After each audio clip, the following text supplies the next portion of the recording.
Hey there, my name is Adam and I'm a Kiss fan. Yep, I have been since about 1997 when a classmate of mine took advantage of a day where we had a substitute. He had brought in the only thing in his backpack that day, in fact, were some computer speakers, a CD player, and the Kiss album Destroyer. He had been wearing Kiss shirts every day to class, and I was just like, these guys are freaky. What is going on there? Is this Marilyn Manson? And then he actually played the album for me, and I said, wow, this is just good time rock and roll, and I had never heard anything like it. And I said, hey, I got to know more about this band. It was the end of the year. He lent me a couple more CDs that I listened to throughout the entire summer, and by fall 1997, I was a dyed-in-the-wool Kiss fan. Never looked back.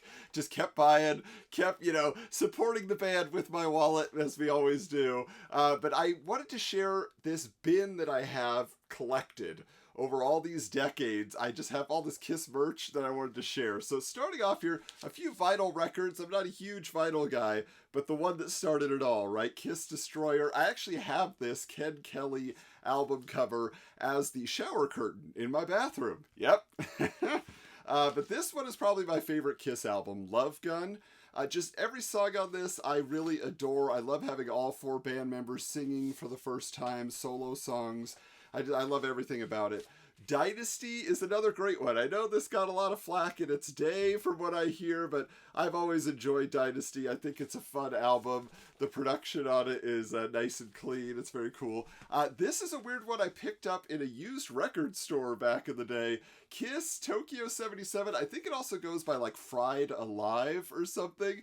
I actually created my own label back in the day for that. But yeah, just a live Kiss concert on vinyl. Fun bootleg. I always said, I want to have a bootleg. And we might have some more of those coming up here soon.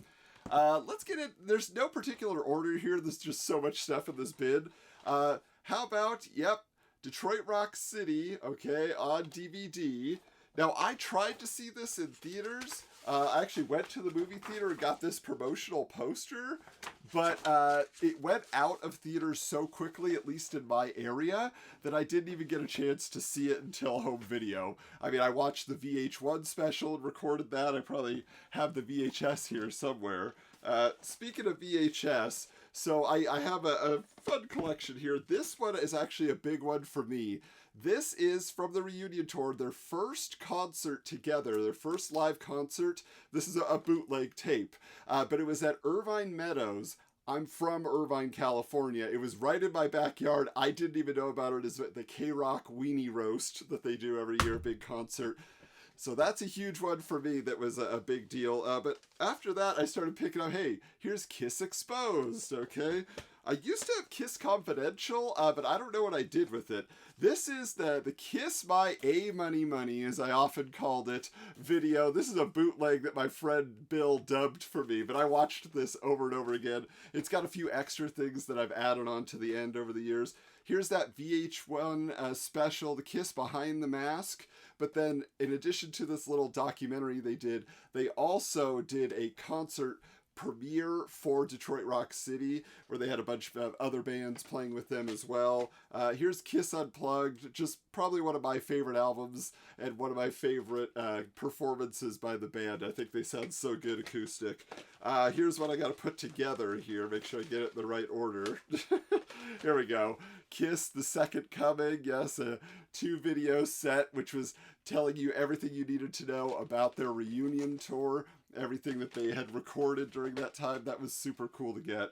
Let's see, more DVDs. Okay, so I have all the Kissology sets. I made it a point to go pick these up when they were new. The one that's most special to me, though, is this one, because it actually has that full concert I was just showing you on my first bootleg, the Irvine Meadows concert right here on DVD. Now, I will say they cut out a bunch of stuff. There was some pyro that went wrong and other, like, costume malfunctions and things. Nothing like Janet Jackson. But there were some flubs that they cut out of the final feed, or at least they probably weren't filming to show to the crowd. So that's kind of a fun thing to have the bootleg version, which I should mention also, I got at San Diego Comic-Con. So that one and only time going to San Diego Comic-Con in 1997 is where I found that bootleg. All right, let me show you some other stuff here. Here's some books. I read as much as I could about Kiss in those early days. Kiss and Sell by C.K. Lent. This was like my Bible. Like, I read this so many times. I would go on like camping trips. I'd bring this with me. I'm reading it in the tent. Where's Adam? He's reading this book. I'll tell you that. Oh, look, here's another DVD that was hiding in the books. Kiss in Vegas. Now, this was not their Las Vegas residency. This was just a live concert in Las Vegas, early 2000s, if I remember right. This is the Unseen concert, maybe 99. I don't know. I got it in the early 2000s, though. Oh, this is cool. This came with The Second Coming, so this is a booklet that kind of takes some screen captures and gives you all the details in there. This was neat. I remember when this came out, A World Without Heroes. This is like fan fiction, essentially, written about the superhero personas of Kiss. So it kind of took all the comic book mythology and the mythology of Kiss meets the Phantom of the Park, and then it put it all together. Plus, there were fan covers. There was a whole album that went along with it that you could listen to. So that was a big deal back in the day, ordering that. How about some of the Kiss autobiographies? So yes, there's Gene Simmons, Kiss and Makeup. Okay, so read that. Here's the Eric Carr story. So gotta know about Eric. Loved Eric the Fox. I do have his album as well, you know.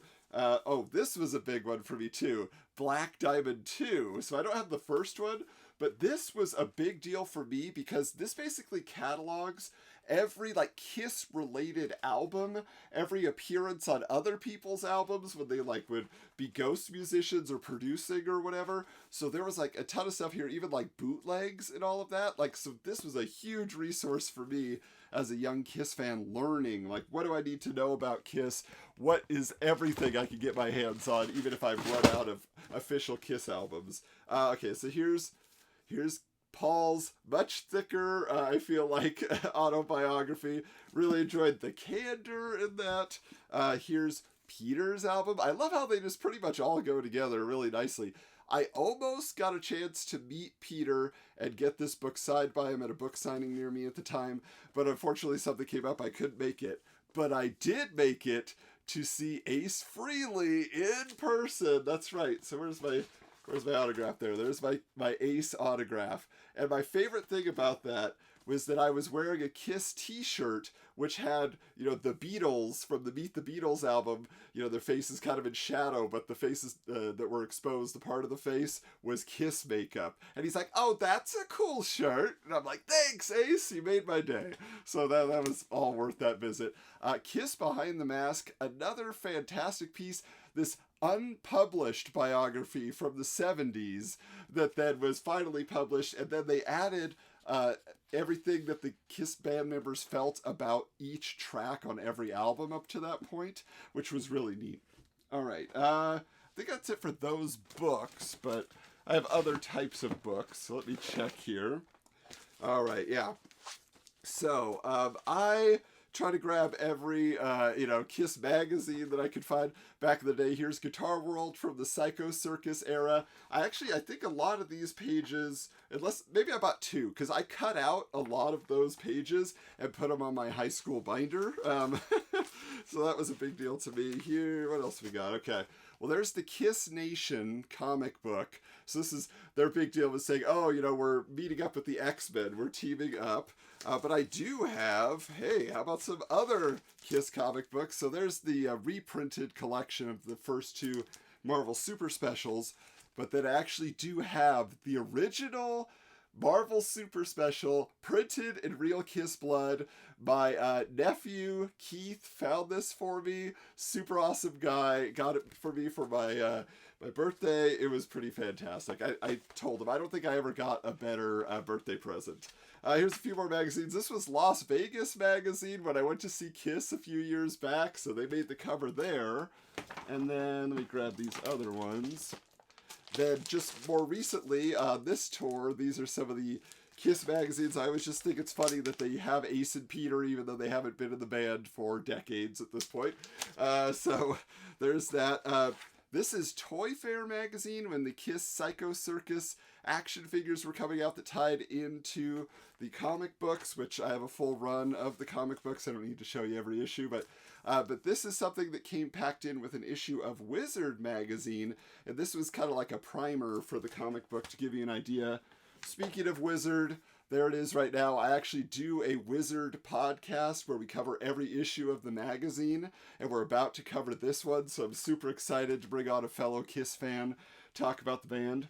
But I did get a chance to talk to the gentleman who was writing these Kiss comics for Dark Horse, Joe Casey. Just got to interview him, and we did some Kiss trivia back and forth. We were having a fun time having a conversation there. So this here is a friend of my mom's back in the day gave me this for my birthday, and he basically just was able to buy a bunch of Kiss publicity stills. I don't even know where he got these, but these are like vintage. I'm sure they're not like printed in the 70s, but you know, all the vintage stuff from the various eras of the band. So I just always thought that was kind of a cool little thing to have, even stuff from like the non-makeup era and Creatures of the Night. So that's cool. What else we got here? So many places to go. Oh, this is neat. Okay, so I'm an antiques kind of guy. I go, you know, to as many thrift stores and antique stores as I can. And one time I was randomly visiting my grandparents, went to their little town antique store, and I found this, which is the script of Kiss Meets the Phantom of the Park. Now, I don't know how original this is, but it's super sticky, like, so it makes me think this was like an actual printed copy that was sent, out to somebody that was working on the production, ended up somewhere near my grandparents' house, died, and then this just got taken, with the rest of their stuff there. So I've cherished that. Whenever I watch Kiss Meets the Phantom of the Park, I like to read along and see the little differences in the dialogue, but it's actually pretty faithful. While we're doing binders, this is actually covered in, this was something that you could buy back in the 90s, where you could put it as a border around your bedroom, which I did. So I had a border of Kiss going all around my bedroom, but then I decided to use the pieces after just as little decorations. But this is the Kiss trading card series, so this was series 1 back in the day. But again, just learning about the Kiss history through these cards, which is what I love to do with like Marvel Universe trading cards and things too, so I was able to pick up a lot of maybe bits of history I didn't know 100%. Another way to do that is through photos. So here's the Kiss years.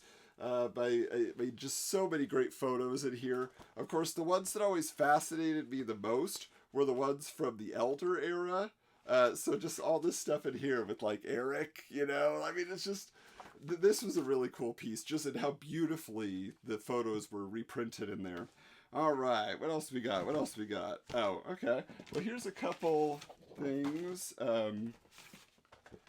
From the Sonic Boom era. I loved Sonic Boom, and I loved their tie-in to Walmart and everything they were doing there. And I got like the Kiss M&Ms and everything they were putting out at the time.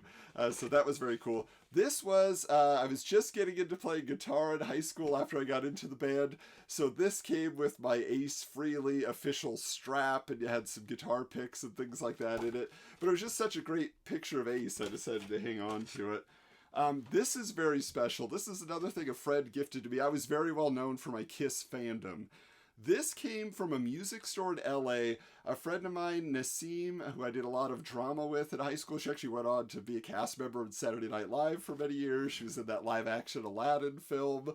But either way, like, she found this in a music store and brought it to me, and I was so thrilled by it, because this was actually like an album, this You Wanted the Best, You Got the Best, collecting all their live albums, that I listened to that first summer over and over again to get me familiar with their, live catalog. So that was really neat. I've always treasured that. So speaking of high school, here's some more of that. This is what I was saying, the stuff I cut out of the guitar world. So that this would slide into the front of my binder. And also, of course, like I collected all sorts of odds and ends from magazines as well. So like this is stuff, reports from Metal Edge magazine, and I would just cut out the pages, rip them out if I had to. Here is Yep, a newspaper advertisement for the farewell tour, which I went and saw. You know, the first farewell tour. But I was there, I made it. This is something where I would buy a lot of these things in here. This ad again in Metal Edge. What else we got? Oh, this was from a like collectibles price guide. And so this was like talking about Kiss merchandise. This in particular, this Kiss Zilla thing right here, I got that poster eventually. And I had it up for years, and then I was getting ready to move, and it got ripped. It was on a door, and I was so bummed because it was like a vintage poster. Here's more about Kiss collector cards. I don't know which magazine this was from. I can't even remember now at this point, but here is the cover. I don't know what happened to the rest of it, but from 1997 when I went to the McFarlane Toys booth to buy all 4 Kiss action figures, the original action figures, which I still have the card backs, and I still have the figures, but unfortunately I enjoyed it. I posed them. I built a stage for them. I had jeans suspended from wires on the top of the from the ceiling hanging down above the stage. Like, I did a lot with that. So my 5-year-old loves these Kiss figures. So I was like, can we play Kiss figures? So I bring them out. He gets to play with them. So we do that now, but they're kind of falling apart. You know, they're 30 years old at this point almost. But I do have a few that are still in the box, but these are the later. So this is the one that came with the K, okay, where you could spell out Kiss. But then later on, they re-released them, and they did it with these solo album covers, which I actually thought was a little bit cooler.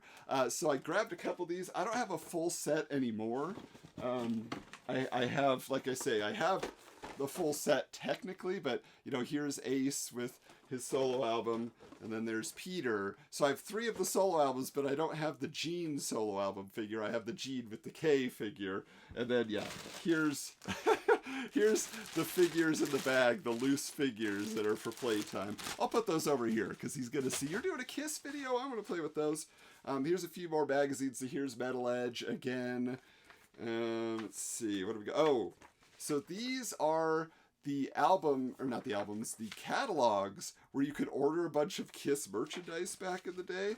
See, there's from the Psycho Circus era. Man, I love these. Also, somewhere around here, here's the offer for the Kiss Visa card. I actually ordered this. I subscribed. What do you say? I applied for a Kiss Visa card. It was approved. So I did have that eventually, but these catalogs are a gold mine if you're just trying to seek out vintage merch and see where it is. All right, so here's a few. Oh yeah, see, so I did buy 2 copies because I have 2 posters from Guitar World in '98. There's the cover. There's what's left.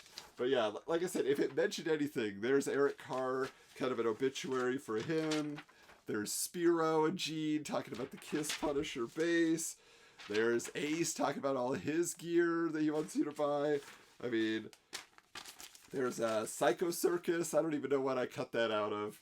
Must have just been a... Oh, and this is... I printed this out. This is when I actually submitted a story to the Kiss Asylum website, which I checked every single day, and they printed my story. And so I was super excited about that. What else we got here? Discography. Oh, this was my niece. She made this for me. She did a little Kiss drawing, so that was, just did the logo for me. What's this? Oh, and here's a list of Kiss bootlegs. I think this is when I bought that bootleg tape at Comic-Con. They had that being offered. All right.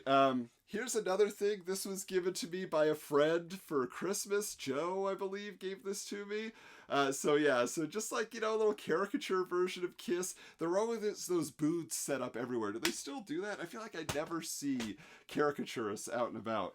Let's see, what else we got? Oh, we got a couple CDs here. Oh, so this is Kiss Psycho as Hell. This was like a Kiss concert. What do they say this was? Oh yeah, so Union Center, Philadelphia, PA, November 1998. So that was a concert getting into the Christmas season. What else we got? Huh. Oh yeah, so this was the World Without Heroes official bookmark that goes with that book. That's just kind of random. What else? Oh, well, here's a full strip that I saved of that Kiss bedroom wall border. So that's neat. A couple other things here. Yeah, so here's my Kiss cutout from the reunion tour section. So this is just kind of like a wood cutout that I had hanging on my wall for many years. Speaking of hanging on my wall, there was a head shop when I started learning what that was about, where they had a lot of vintage merchandise. And they had vintage posters, so this is the Kiss Dynasty poster. This was on my bedroom door for years and years, along with other posters that I would pick up. But additionally, what else do I have here from that head shop? Oh, yeah. So I also got an army jacket from my neighbor who was in the army in the 70s. And he gave me this, and then I bought these patches at the head shop, and my friend's mom sewed them on the sleeve for me. Plus, I was able to get some other patches and add those. And then I don't have it anymore because I eventually sold them off to pay for a trip to a Kiss concert. But a guy in high school who was one of the staff members knew I was a Kiss fan. He had been a Kiss fan. He had his original Kiss Army folders, his membership folders with all the goodies inside. And he had like multiples. I guess he subscribed, every year, re-upped his membership. And he gave them to me. It was so nice. But they had iron-on patches. And so I was able to put the iron-on patch of the Kiss Army logo onto my jacket, which I wear this to every Kiss concert I go to. It's real special to me. Sorry, we're getting to the bottom of the barrel there. The bottom of the bin as it goes. This is the Kiss trivia game. I have played this with my family whenever they're feeling generous. They know I'm going to whoop them. They know I know everything, and they don't have any interest to know anything. But I have a great time playing the Kiss trivia game. Maybe my youngest in the future will want to do that. Speaking of accoutrement, speaking of fashion and things, this is my Kiss tie with the solo albums on there. Again, I kind of try to wear that whenever I can because it's a fun thing. My son thinks it's hilarious that they're on a tie. I'll show you a few more shirts. So here we go. This is a Kiss The Tour. Okay, so I went to see them in Phoenix, Arizona when my wife was like, 6 months pregnant at the time. It was very hot. It was not the right time to be seeing a Kiss concert. I'm sure she would have enjoyed it more at a different time. This is a Kiss t-shirt. This is more like a ladies' tee. I think this was associated with the Kiss cologne, which I do have bottles of the Kiss cologne. I don't keep it in here because I don't want to scent everything, but I did buy the Kiss cologne when it came out. Let me see what else we got. Yeah, so this is my Kiss Psycho Circus t-shirt from when I went to go see them at Dodger Stadium Halloween night, 1998. I wish I was there in 88. That would have been interesting to see him back then during the non-makeup era. But yeah, this was super cool, live in 3D. I still have, actually, to go along with that, the newspaper ad, my 3D glasses I got, my ticket stub. I mean, this is a wild first concert to be at, and I really, I always look back and I rewatch the concert on my Kissology DVD every year. It was a super fun time, good memories with my friends. Speaking of memories with my friends, so like I said, we just went to the Kiss in Hollywood Bowl concert, so I had to get a bootleg. Why did I get a bootleg? Do I want to support the band? I'll support my band. I'll buy the pay-per-view. I'll do all that. But this actually featured information about the concert I was at. None of the merch that was at the merch stand had that, and it just kind of bummed me out. I was like, none of these designs are that great, and none of them say I was there. But that t-shirt says I was there. One thing I was not there for, but my buddy Donovan, his brother, was kind of in the business of sports, arena tech and promotion. So I have this right here, which is a Kiss jersey for their arena football team. Okay, so he gifted this to me, the LA Kiss arena football team, but it's just kind of a fun piece of history. Didn't quite catch on the way they thought it would. Oh, what else we got here? Oh, okay. So these are my Gibson strings for my Ace Frehley set. Just lots of odds and ends here. Yep, there's one more little wood cutout that you can just put, on your table, on your shelf, or whatever. This was a big deal to me back in the day. This was this Kiss box set from the early 2000s, which came in this guitar case. I got it for Christmas, and it was meant everything to me. There's kind of the rundown of everything you were getting in there, as well as this personally written letter, of course. No, not quite, but in somebody's handwriting, they want you to believe. There's another one of those catalogs. Okay, so you could do that. Yeah, it looks like this was around 2002. Here's the booklet that came in there, which is just really awesome photography in here. Again, a breakdown of each song that was included, that were a lot of demos and stuff. The one thing I'll say about this is, to me, there's never been a better mix of these Kiss songs. They're so loud, they're so crisp. Like, I love the engineering that they did, to remaster this, because I bought all the remastered albums in the 90s when I was becoming a fan. I have them all. I'm not going to show you every Kiss every Kiss CD that I own, but I thought they've never sounded better than in that box set. So it's something that's really cool. So, I mean, that's ultimately it, other than one of my most recent acquisitions, which was the Kiss Creatures of the Night 40th Anniversary box set, which I actually did an unboxing video of this a while back already, so I won't go through that, but some fantastic hidden gems in there, lots of outtakes and things like that. But that is it. I mean, that's my collection. There are other odds and ends throughout my life. They're all over the place. Like that Kiss credit card, I think, is in a file cabinet somewhere. Just whatever you're gonna do. But this end of the road tour coming to an end as of the day that I'm recording this video. Looking forward to watching the pay-per-view. I know my friends, Galen is gonna be right there with me, and my other buddies. One of them is actually in New York right now. Couldn't get a ticket, but he was just like, man, what a great concert and event. They announced Kiss Day in New York City, so that is it. That's the excitement of being a Kiss fan. I love everything that they've put out, even the stuff that everybody says they don't like. I dig it. Hot in the Shade, that was a big album for me. I used to play that every morning on the way to school, But either way, thanks so much for being here, checking out my Kiss collection, and it brings me so much joy. It's good to go through and look at it again. But hey, rock on!